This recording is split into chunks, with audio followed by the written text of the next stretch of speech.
Всем добрый вечер. Время 18:26. Я немножко заработала сегодня дома, так как у меня есть еще моя работа онлайн. Поэтому сегодня я про ужин вообще забыла. Все, что было в холодильнике, сейчас все собрала. Сейчас покажу. Здесь 300 грамм. Все, что было в холодильнике из готового. Сыр домашний, помидорчики и спаржечка. Ну, как говорится, ничего страшного.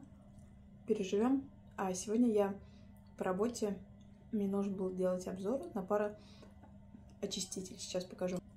Из-за вот такой маленькой заразы я сегодня потратила 1,5 часа, потому что мне нужно было снять видеообзор для Вайлдберриса. Вот вроде бы ерунда, а из-за нее я столько времени потратила и, соответственно, не приготовила себе ужин. Ну, ладно. Главное, я сейчас скинула.